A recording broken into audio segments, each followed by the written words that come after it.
Dom João VI. Dom João VI de Portugal, nasceu a 13 de maio de 1767 e morreu em Lisboa, a 10 de março de 1826. Cognominado o Clemente, foi rei do Reino Unido de Portugal, Brasil e Algarves de 1816 a 1822, de facto, e desde 1822 até 1825, de jure. Desde 1825 foi rei de Portugal até sua morte, em 1826. Pelo Tratado do Rio de Janeiro de 1825, que reconhecia a independência do Brasil do Reino Unido de Portugal, Brasil e Algarves, também foi o imperador titular do Brasil, embora tenha sido seu filho Pedro o imperador do Brasil de facto.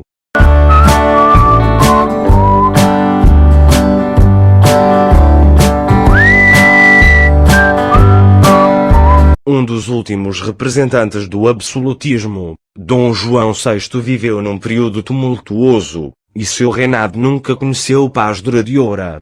Ora era a situação portuguesa ou europeia a degenerar, ora era a brasileira. Não esperara vir a ser rei, só ascendeu à posição de herdeiro da coroa pela morte de seu irmão mais velho, Dom José. Assumiu a regência quando sua mãe, Dona Maria I, foi declarada mentalmente incapaz. Teve de lidar com a constante ingerência nos assuntos do reino de nações mais poderosas, notadamente a Espanha, França e Inglaterra. Obrigado a fugir de Portugal quando as tropas napoleônicas invadiram o país, chegando à colônia enfrentou revoltas liberais que refletiam eventos similares na metrópole, e foi compelido a retornar à Europa no meio de novos conflitos.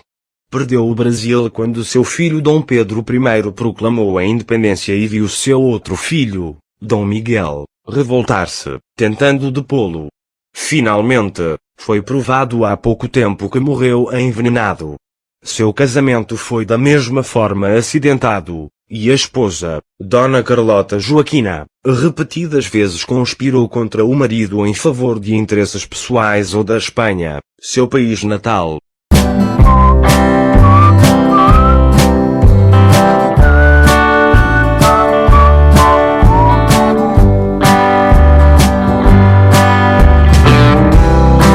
Não obstante as atribulações, deixou uma marca duradoura especialmente no Brasil, criando inúmeras instituições e serviços que sedimentaram a autonomia nacional, sendo considerado por muitos pesquisadores o verdadeiro mentor do moderno Estado brasileiro. Apesar disso, é até hoje um dos personagens mais caricatos da história luso-brasileira, sendo acusado de indolência, falta de tino político e constante indecisão, sem falar em sua pessoa, retratada a miúde como grotesca, o que, segundo a historiografia mais recente, na maior parte dos casos é uma imagem injusta.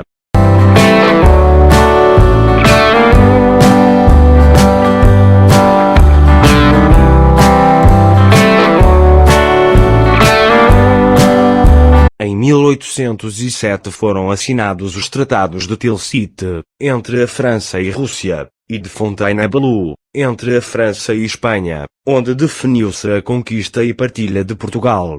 O destino do reino estava traçado. Dom João tentou desesperadamente ganhar tempo e até o último momento simulou uma submissão voluntária à França, chegando a sugerir ao rei inglês a declaração de uma guerra fictícia à Inglaterra. O bloqueio continental decretado por Napoleão não foi seguido em todos os seus termos e secretamente estabeleceu-se com a Inglaterra novo acordo em que Portugal receberia ajuda para uma eventual fuga da família real. O acordo era sumamente vantajoso para os ingleses, que, preservando de uma deposição certa o governo legítimo, que sempre lhe fora simpático, manteria sua influência sobre o país, continuando a tirar grandes lucros no comércio com o Império Transcontinental Português. A Portugal cabia escolher entre a obediência à França ou à Inglaterra, mas o governo, dividido entre francófilos e anglófilos, hesitava, ameaçando Portugal de uma guerra não apenas contra uma potência, mas contra duas. Logo os eventos se precipitaram. Em outubro de 1807 chegaram informações de que um exército composto de franceses e espanhóis se aproximava. Em 1 de novembro foi conhecido na corte que Napoleão divulgara uma notícia dizendo que a Casa de Bragança em 2 meses deixaria de reinar. E em 6 de novembro a esquadra inglesa entrou no porto de Lisboa com uma força de 7.000 homens, com ordens de escoltar a família real para o Brasil ou, se o governo se rendesse aos franceses, atacar e conquistar a cidade.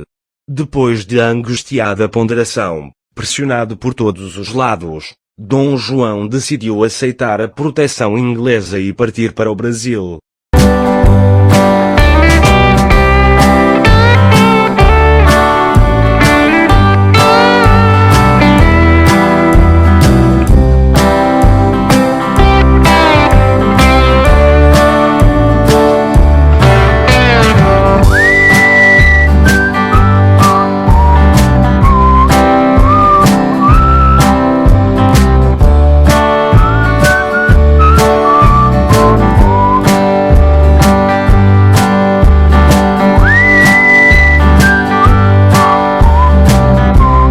O exército invasor, comandado pelo general Junot, iniciara seu avanço, mas chegou às portas da capital somente em 30 de novembro de 1807.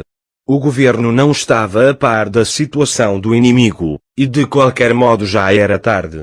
Dom João, acompanhado de toda a família real e grande séquito de nobres, prelados, funcionários de Estado e criados, bem como volumosa bagagem onde se incluía valioso acervo de arte, os arquivos de Estado e o Tesouro Real, já partira, deixando o país sob uma regência, conhecida como Conselho de Regência de 1807.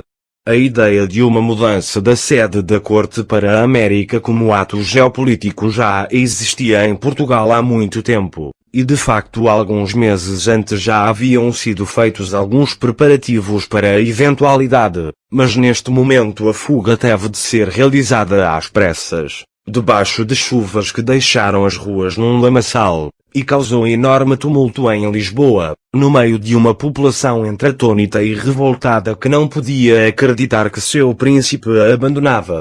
Na confusão foram esquecidas no cais inúmeras outras malas e pertences. Os caixotes com toda a prataria das igrejas, que foi confiscada e fundida pelos franceses, e o precioso acervo de 60.000 volumes da Biblioteca Real, que foi salvo e enviado ao Brasil mais tarde.